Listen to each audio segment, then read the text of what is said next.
Hello, my name is Jennifer Edmond. I'm Associate Professor of Digital Humanities, and I'm the Director of the Postgraduate Program in Digital Humanities at Trinity College, Dublin, which I'd like to tell you a little bit about today.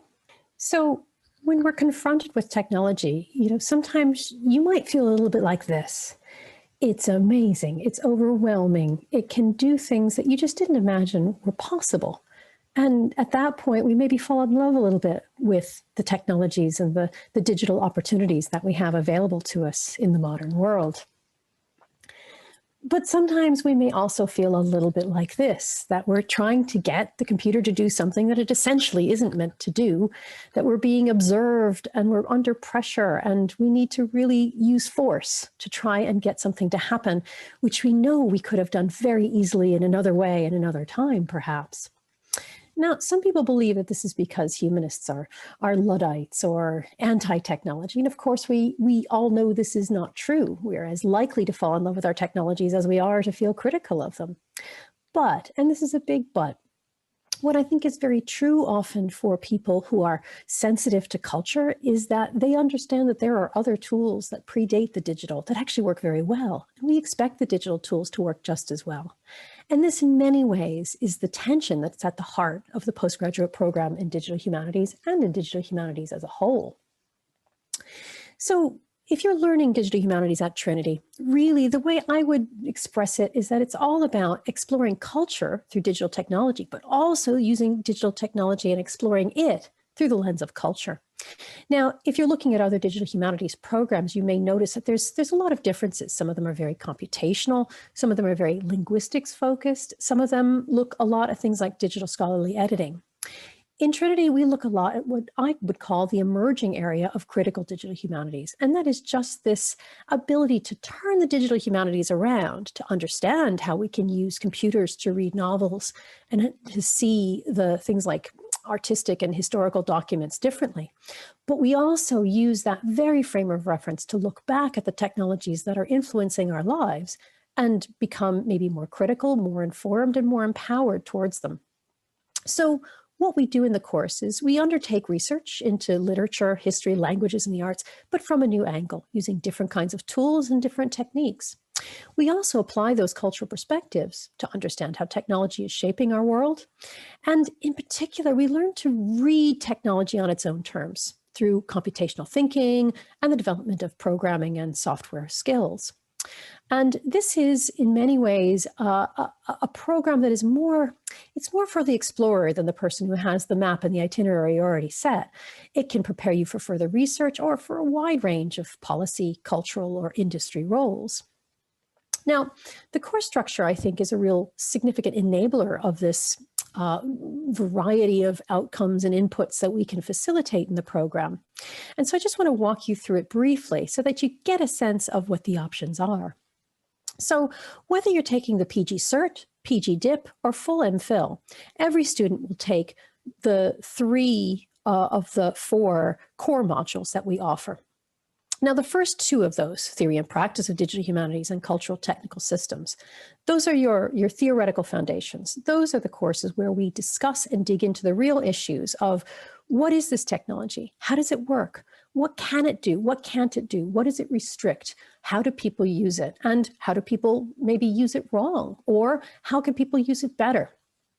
And then in cultural technical systems, we turn that around and look again at many of the conflicts that people experience with technology in the modern world and think, well, is this a cultural issue? What do we know about history, about language, about beliefs and practices that can help us to understand better what's happening in the world? Now, alongside these two core courses that are very much discussion and seminar based, we have two courses that are very project based. One is the individual project, building digital humanities projects, and the other one is the internship, which is also very much like a project, but in that case, based within an institution that is relevant and interesting for the individual student. Now, bear in mind, each of these two courses, the work is the same and it's supported by the group, but the specifics of the projects are different. And so students can take these in whatever direction they want to explore their own interests, whether they're in cultural heritage or in policy or in research. And indeed, in the internships, we have a very wide range of institutions we work with. And indeed, in this particular term, we have students going into policy work, industry work, cultural heritage institutions, and into research projects. So we can really accommodate a very broad range of interests and future pathways. Now, three of those four courses are taken by students in the PG Cert. And of course, all four are taken by the M.Phil and the P.Grad.Dip. Now, the diploma course also includes the optional modules, as does the MPhil. Those are not included in the PG Cert.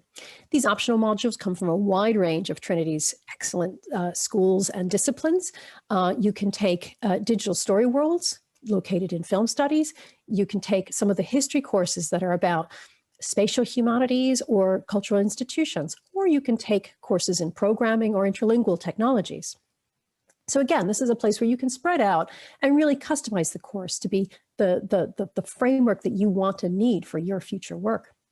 And then finally, students in the full MPhil will write a dissertation. And this is a really incredible opportunity to dig into a topic that interests you and push yourself to get beyond the obvious and the superficial knowledge into something quite in depth.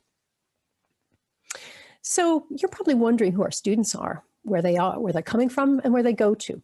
Well, we do get a wide variety. And I'd say a lot of the students we have are coming from humanities backgrounds, but again, quite diverse in terms of their disciplines and also in terms of their stage in their career. Many are coming straight from a bachelor's degrees. Some have been out for a few years.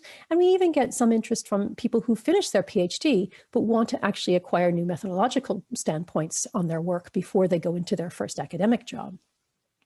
We also get a lot of people coming from cultural heritage institutions or from the communications industry, such as publishing or marketing. And finally, we do get people with a background in digital media or high tech who are looking to, again, use that turn of the course to explore more the depth of what we're now looking towards in terms of humane technology development.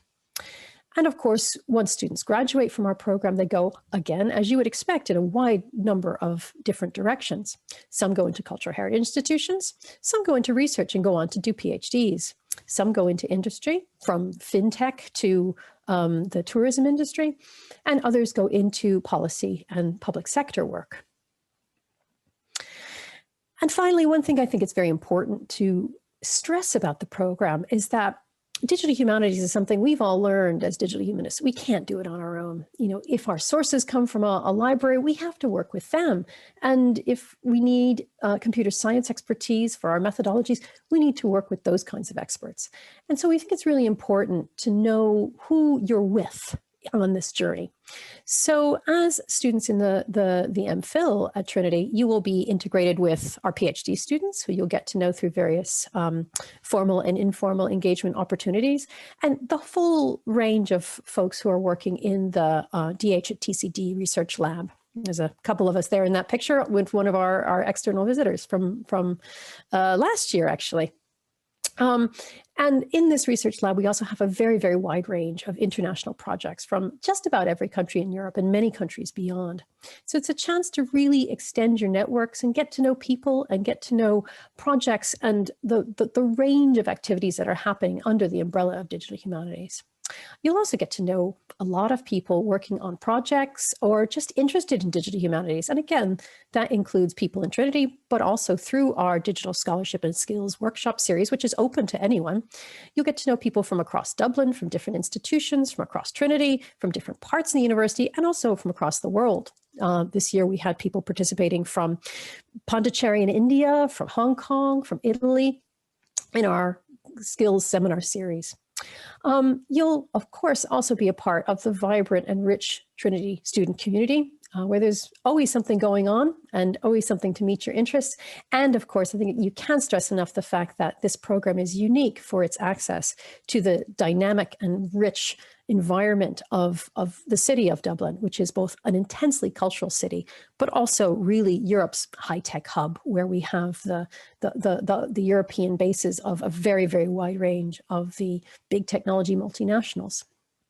So I hope that gives you a sense of the course. I'd be very happy to answer any questions you might have, either by email or in the discussion session. But I think it's a course that perhaps might be for you. And if it is, I look forward to discussing and exploring this with you. Thank you very much.